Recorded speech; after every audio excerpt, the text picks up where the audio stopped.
Chairman, matanong ko lang po, 5 months ago na-interview po kita, if I'm not mistaken, March. And natigil ang pasada noong March po. How is it na po?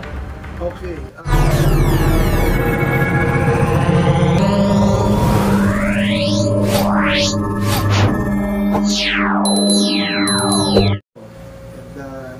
Let's start, Gabe. Let's do the questions and answer segment. Okay, Sir Chairman, Sir Mike Macapagal, Chairman Mike Macapagal, no? Ayun, masaya po kami na napaunlakan niyo po kami ng interview sa inyo dito sa inyong opisina at pamunuan ng PNR. At alam naman namin na ang PNR ngayon ay malalaki ang mga tinatawag na proyekto na binigay sa inyo ng gobyerno. Sir, ang matanong ko lang po sana, gaano na po ba kalaki ang natatapos natin sa PNR? Magandang question po yan. Alam po ninyo, no, the PNR currently is undergoing a major transformation. In fact, the word being thrown around is renaissance. Sinabi yan ng ating mahal na Pangulo during his SONA.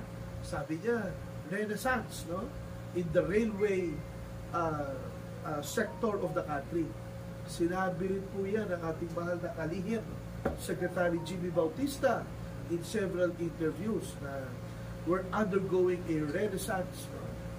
Alam po ninyo, matagal na panahon na napapabayaan ang trade system dito sa Pilipinas. And really, malala ang trapiko, malala ang congestion problems natin sa Metro Manila. Andito kasi lahat ng tao dito nagtatrabaho. Kaya lang, ang mode of transportation, maliit ang mga daan, siksikan sa mga bus, sa mga kotse, sa mga... Nakikita nyo naman, right? So, the solution really is what you call mass transportation. At yan po ang paniniwala ng ating mahal na Pangulo. So, when he took over, he gave a lot of time and effort to concentrate in mass transportation projects. Kaya nga po, yung PNR line, yung NSCR line natin, from Clark, and it goes to Pampanga, Bulacan, Metro Manila, around Metro Manila, sa Laguna, yan po ay priority ng ating pamahalaan.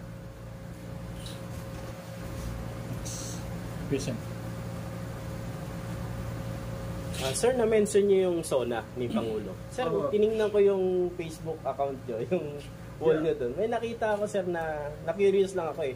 Kasi na-caption mo doon, President Bongbong Marcos is the father of the Philippine National Railway System. Sir, share niyo naman sa amin bakit niyo nasabi na father of Philippine National Railway System si Pangulo. Napakagandang question po yan. Sinabi ko na ngayon lamang minomodernize really at pinagaganda ang trade system sa ating bansa sa panahon ng ating mahal na Pangulong Ferdinand Bongbong Marcos. But on a bigger scale, tingnan po natin at isipin natin, may ginagawa sila sa sa LRT, LRT1, LRT2, they're adding new lines. They're modernizing the LRT and they're expanding the LRT. Pinalalawak nila ang reach ng LRT. Number 1. Number 2, yung MRT. May mga proposals. In fact, they're constructing na new lines sa MRT. Number 3, there is that Metro Manila subway. Nakita nyo naman na trend sa ilalim ng Metro Manila, which will ply the underground tunnels around Metro Manila. And then of course you have the PNR line, yung ginagawa natin NSCR. Katulad ng sinabi ko, from Clark, Pampanga, Bulacan, Metro Manila, at ground, most of these are elevated, but meron din mga at ground level, And some of them pupunta pa nga sa ilalim, ano? And then elevated back from Alabang to Laguna, Calamba. So that is the reason I'm calling the President the father of the railway system of the country. Dahil lahat po ng proyekto na yan, sabay-sabay ginagawa under his term. May mga proposals pa in other places, no? Panay, Leyte, merong feasibility study na ginagawa kayo ng DOTR for that, no? The Mindanao Railway, may proposal po dyan, no? And the South Long Wall, yung Bicol, all the way to Sorsogon, gagawin din po ang feasibility study dyan. So, bakit po tinawag kong father of the railway system? Years from now, no? Pag ibang henerasyon na ang magbabasa ng history books, ano, they will remember President Marcos for his leadership in transforming the Philippines to what it will be, no, today, and that is to upgrade and modernize our railway system. Sir, follow-up question, sir. Sa tingin ko, sir, sa tingin niyo, ano masasabi niyo pag natapos po itong project ng PENA na to? Is this a big game changer sa Pilipinas? Definitely. Game changer po yan. Ano? Two things that will happen. No? Number one, makakatulong po yan sa trapiko sa Metro Manila. Alam naman ninyo, there's a study na daily ang nawawala sa Philippine economy is something to the tune of 4 to 5 billion pesos. No? Yung study po na yan, it was made by JICA, no? Independent study by financial institutions. Ano? So, makakatulong po kung iibsa natin ang trapiko. Number one. Number two, makakatulong tayo sa paghihirap ng mga kababayan natin. Abay, madaling araw pa lang, umaalis na yan, bumabiyahe, hating gabi nakakauwi. Kung makakatulong ko tayo maibsa ng paghihirap ng ating mga kababayan, malaking bagay po yan. No? And number three, ito yung game changer. No? Ito yung favorite ko sa lahat. No? It will help in decongesting Metro Manila. No? Pwede na tayong tumira outside of Metro Manila. We can live in, the south, or we can live in the north. Nakita nyo naman yung NLEX at saka yung NCTEX. Marami pang area doon pwede tirahan. Doon na ngayon, titira mga kababayan natin, sasakay na tren, papasok ng Maynila, it will cut the travel time by half, no? From one end to the other, ang bilis ng magiging travel niyan. It depends on how many stops nahihinto. But ang namin, ang estimate namin, mga 2 hours lang from Clark to Laguna, no? Mabilis, sir. Kung dumaan ka ng EDSA, magmula Clark hanggang Laguna, baka kulang yung 6 na oras. Di ba? Lalo na, pag minamalas-malas ka, umuulan, nagka-traffic lang, no? So, malaking bagay po na ma-decongest natin yung Metro Manila. Next. Good morning, Chairman. Matanong ko lang po, 5 months ago na-interview po kita, if I'm not mistaken, March. And natigil ang pasada noong March po. How is it na po? Okay, natigil na ho ang pasada nung in Metro Manila lang naman.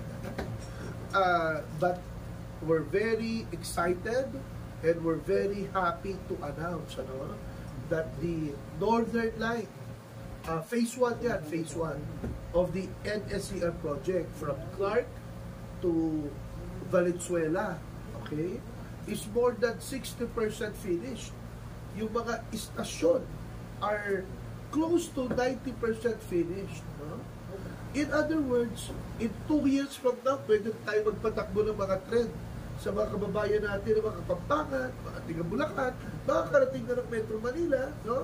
At pagdating naman sa Metro Manila, after tigil pasada, which happened back in March, no? We have started doing track relocation and fencing activities. No? The same thing in Laguna, from Alabang to Calamba.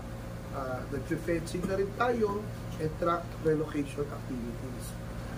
Kinakausap natin ang mga kababayan natin, both formal and informal settlers, at sumunod naman at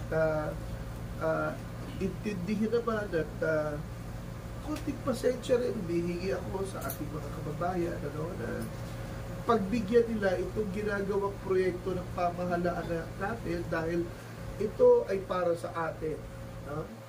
But more so, ang tunay na makikinabang dito ay yung mga anak natin at yung mga apo natin, the future generation of Filipinos. Sila makikinabang. Yung paghihirap na ginagawa natin araw-araw, yung pagsakay-sakay ng bus, pagsakay-sakay ng pagsakay-sakay ng public transportation, pag nai-stuck ka sa traffic, sana yung mga anak natin o yung susunod na henerasyon, hindi na nila po problemahin yan, sasakay na lang sila ng tren, magpe-Facebook sila sa loob ng tren, di ba? Tapos magkukwentuhan sila, maya-maya, andun na sila sa pupuntahan nila. And we also hope that it will be utilized not just by the general public but everybody, yung mga professionals, mga doktor, mga teachers, mga lawyers, even government people, mga public servants, mga mayor, mga governor, mga pati tayo, lahat. Sa ibang bansa, Prime Minister sumasakay ng tren, papasok sa trabaho, I'm sure ang ating mahal na Pangulo would inaugurate yung Northern Line pagdatapos yan at makakasakay ang ating mahal na Pangulo. Ang utos ng ating mahal na Pangulo, bilisan, ayusin ang mga right-of-way issues, ipatupad ang vision niya for the country. At ang ating mahal na kalihim, Secretary Jimmy Bautista, ginagawa po niya non-stop, ang utos ng ating mahal na Pangulo na ituloy at matapos ang proyekto na yan. Ako naman, I'm a workhorse, sumusunod lamang tayo sa utos ng ating mga namumuno at ang pangako ko, abang si Macapagal po ang chairman ng PNR, matatapos ang proyekto na yan at gagawin kong lahat na matapos po yan sa ilalim ng pamumuno ng ating mahal na Next. Sir Chairman, good morning. Tanong ko lang din po yung bilang ng commuters natin, sir, or capacity po, how much po ang capacity nitong bagong papasok natin na modernized na train? Okay.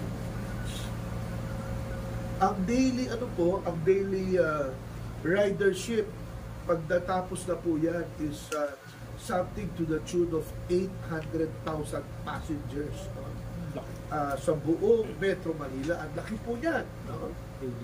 Kung kinakailangan na magpagawa pa tayo ng mga additional, o order pa tayo ng mga additional trains, o order tayo ng mga additional trains. Ganyan ang ginawa sa LRT. They ordered or they procured additional trains. Ganyan din ang gagawin sa MRT, ganyan din ang gagawin sa subway, ganyan din ang gagawin natin sa PNR. Kung kinakailangan order ng additional trains, o order po tayo ng additional trains. But initially, 800,000 passengers daily ang po natin, ang estimated passenger ma-accommodate ridership natin.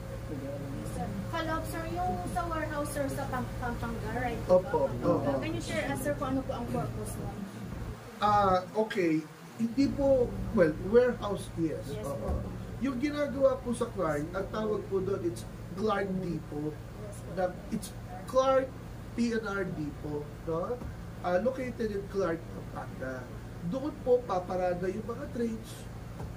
Doon pag halimbawa may sira, doon aayusin. Maintenance also, doon ang maintenance, and of course the control center, kasi these are all state-of-the-art trains that is at par with world standards, Hindi na po yan yung mga bago natin ngayon na pag umaandar yan na yumuyugyug yung mga bahay. Hindi na po yan. Hindi yan home along the Rinas trains. These are modern trains na all electric. ha? Digital.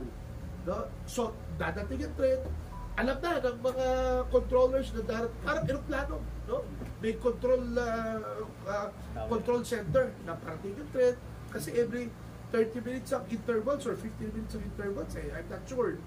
Pero siyempre, kailangan yan, alam na dadating at aalis yung kabila. Yes sir, another follow-up po. How about sir, yung noise po, no? Compare lang po sa ngayon kasi yung luma talagang tug-tug-tug-tug, malayo pa po naririnig na po ng lahat. Marami po ang, alam naman natin, nagre-reklamo na sobrang ingay, sakit sa tenga. So, can you share us sir yung sa bagong trade par, excited po yung ating mga commuters? And siyempre yung mga nasa paligid na usually, mga kapit na napakagandang tanong po yan na alam po ninyo, kasama ko si Secretary Jimmy nung nag-inspection po kami, no? Yung, ano ba tawag doon? Busina, di ba? Yes, Yung busina po ng tren, yung pot-pot ng tren, ano? Malakas po yan no? Kasi syempre, baka mamaya may lasing dyan, dumadaan, ba, kailangan mo gisingin, pot-pot, malakas po yan, no? But the train itself, when it's running, by the way, it's 130 kilometers per hour. Yun ang pinakababagal. Ang pinakamabilis, 160 kilometers per hour, no? At dire-diretso po yan. Yung mga 160, ano yan express yan Hindi hinto yan sa mga istasyon, dire-diretso yan. All the way to the other side, or the endpoint, So, yun po, because it's electric train, no? Hindi naman yan mga diesel locomotive train, hindi mo mararamdaman, hindi mo maririnig ang andak. But, malalakas yung mga pot-pot yan. Don't worry. Gigisingin yung mga tao pagdadaan, At saka, hindi na ho sila makakatawid dahil elevated no? O, alam ka naman, akit din. Pag inaakyat pa ng nila, huhulihin na ho sila ng mga guard namin at saka mga police dahil bawal umakyat sa Riles ngayon, nasa taas ng Riles, no? Lalo na yung mga naka-red horse na nagiinuman doon sa tabi ng gilid ng mga Riles. Hindi na ho pwede dahil nasa taas na, malalaglag sila pag sila lasing na tatayo doon o magiinuman doon, no? May tawag yata dyan, sunog baga, di ba? Yung mga sunog baga sa tabi ng Riles, mawawala na ho yan. At, yung taas po kasi, ang plano dyan na commuter, no? There's a proposal na sa baba, freight naman.